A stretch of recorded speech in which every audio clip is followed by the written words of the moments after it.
Be having my moments like, I'd be like, damn, I'm about to play with Coop, because, I've been watching him for so long. Like, I don't think I understand how much time, like, how many highlights I've been putting in, how many hours I've been putting in watching it. First and foremost, what the defense and this team was able to do last year, and the historic nature of that. Jim Schwartz and the ability to get back to playing with him, having success with him in Philly, and then watching his success here. You look at JOK and his natural ability. I mean, he's all over the field. I've watched him for years now, got a ton of respect for his game.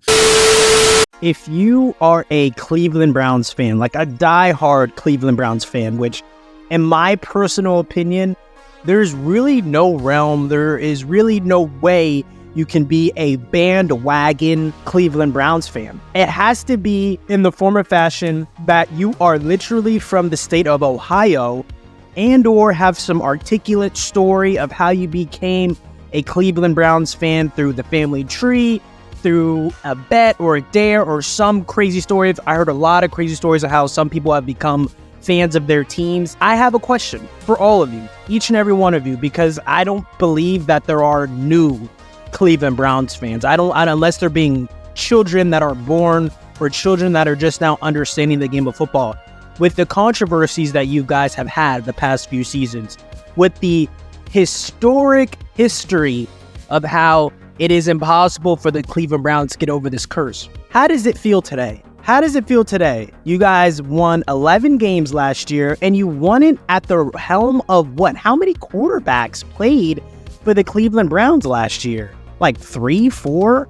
And then the guy that wins comeback player of the year, the guy that leads you into the playoffs, is a guy who I thought, and I'm pretty sure you thought, was on his way to retirement in Joe Flacco. But with this team, with this organization, and really Kevin Stefanski, because I think that's what it really boils down to, has shown me a lot of things. It's shown me that when you take a legitimate risk or you bet on yourself, or, with Kevin Stefanski, he has to have so much confidence in himself and his offense to say, yeah, let's go get Joe Flacco. We'll make this work. And then there's a lot of media heads out there, and for y'all to make playoffs and for y'all to do what y'all did this past season with the incredible defense that y'all have, we'll get to that later, along with other key additions that you guys have made. Y'all didn't have Nick Chubb for very long. You didn't. You did so many things without, in my opinion, even over Christian McCaffrey. I'm sorry, if I had to pick a back that I could have, it's Nick Chubb. Full stop. It's Nick Chubb. I'm a Bengals fan. I've felt this man. No Diddy, but I have felt this man. And I'm just saying it to the fullest extremes. For y'all to do what y'all did without arguably the best running back in the National Football League, it has to boil down to a new culture that Kevin Stefanski has brought in to the organization. And I think what you guys are doing, it's really revolutionizing the idea of like, hey, yeah, you can have a really bad history. You could have this horrible curse for you for X amount of decades. But if you get the right coach in that can bring in the right culture, you guys could definitely do amazing things. Let me tell you guys what you guys did last year. You have a defensive player of the year in Myles Garrett. You have comeback player of the year in Joe Flacco. You have assistant coach of the year in Jim Schwartz. And I'm not even gonna lie, I didn't even know that was an actual award. And of course, Kevin Stefanski doing what he does best and winning coach of the year. Like, these are organized plans. These are organized attacks. These are organized investments.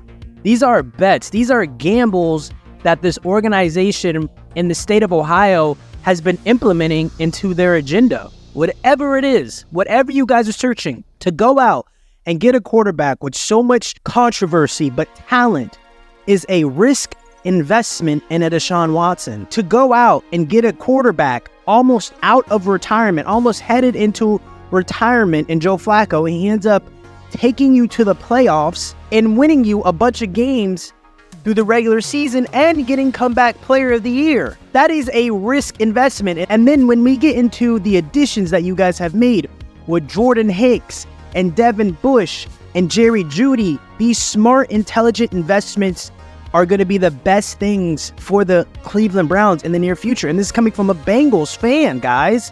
And, and just so we're here speaking of really, really smart investments that I have learned from the Cleveland Browns, I also want to give you guys a beautiful opportunity to go ahead and subscribe to our other channel, RFF Picks, where we, World Fans of Football, do a deep dive into prize picks plays. Currently, of course, at the moment, we are only doing esports, but here are two beautiful big plays that we have hit on in the past week. And we want to bring this to your attention because we know a lot of you are invested in a prize picks. When the NFL season approaches, we are going to have an unstoppable machine of correlated bets. That's all we do. So please go sign up now. Something that has really gone under the radar, as I said before, is the additions that you guys have made. And something also shows me that you guys are big on people that are headed out, but you still bring them in. I'm not saying any of these guys were close to retirement like Joe Flacco, but you can see how some of these guys were not discarded, but may not as valued, maybe not as wanted as the general public may think. You have additions like Jordan Hicks, linebacker, getting a little bit older, but I love the fit that he has with Jeremiah Owusu-Koramoah, who is the top 3 linebacker of the National Football League. I understand. Let's make an argument for number 1. And then you bring in also a linebacker that is kind of being passed around, discarded in Devin Bush. I think with your defensive line, he is going to be able to make a lot of great plays. And then you also bring in Jameis Winston and Tyler Huntley, mobile quarterbacks with lively arms, quarterbacks that are going to be able to really figure out a lot of what Kevin Stefanski is wanting to do with his offense and also make some beautiful plays with their legs. And then Nyheim Hines, who is just a playmaking type of running back that is going to be a beautiful yin and yang with Nick Chubb. And then you have the beautiful Zadarius Smith getting an extension. Like, the Browns are making legitimate plays. And Deshaun Watson still hasn't even played a full season. So I need to know, genuinely, in my heart of hearts, where is the Cleveland Browns expectations? Because the media is not going to cover it. We already know that. But why aren't they talking about you now? Because I see something really formulating massively. And once again, we both share the state of Ohio with our teams. And I know for a fact that anytime, either it be in Cleveland or in Cincinnati, that the Browns, it's going to be a nasty game and probably going to be a beatdown, and it's not going to be on the Bengals side of it. You get Deshaun Watson in there. You get Nick Chubb in there. You got Jerry Jeudy in one place, Amari Cooper, and don't forget about Elijah Moore. The offensive line has already been a top 5 for many years. What's about to happen? What do I not understand? What do I not see? And how the media is not covering this as much as they're covering the Houston Texans. But long story short, I just think you guys did so many things in the offseason, and you're going to find someone in the second round. You're going to find someone in the third round. I believe this draft is deep with talent. The Cleveland Browns are going to do something special this upcoming season. And as an AFC North foe, I'm not really worried about the Ravens. I think they lost a bit too much. Plus, both the Browns and the Bengals and the Steelers know exactly how to stop Derrick Henry. It's something that we've been doing consistently over the years as an AFC North culture, is to stop Derrick Henry and his run game. I don't really know what the Steelers are doing at quarterback. It's all iffy and up in the air. And then as a diehard Bengals fan, I can't really predict if Joe Burrow is even going to make it health-wise to the Cleveland Browns games. And so this is a time, this is a moment, and guys, I really hope you're still here with me. The Browns can make a run. The Browns can win the AFC North. Where is your thought on that? Where's your brain? Where's your heart on that? Where's the logic? You have a legitimate shot to win the AFC North. And not only that, let's take it a step further. When the defense is really clicking on all cylinders the way y'all have it with Denzel Ward, JOK, and Myles Garrett himself, who's really stopping that? And if you just have a high-octane offense that's just doing medial things consistently with the Deshaun Watson, a Jerry Jeudy, an Elijah Moore, a Nick Chubb, and an Amari Cooper, how? I'm not ready for this. And I'm going to keep it G. I hope I'm wrong about everything. But at the end of the day, I just have to tip my hat. It is what it is. And you guys are at a level, I think, you know, just as a roster, that this is going to be a year for the Browns that I think a season that you guys will remember for a very, very long time.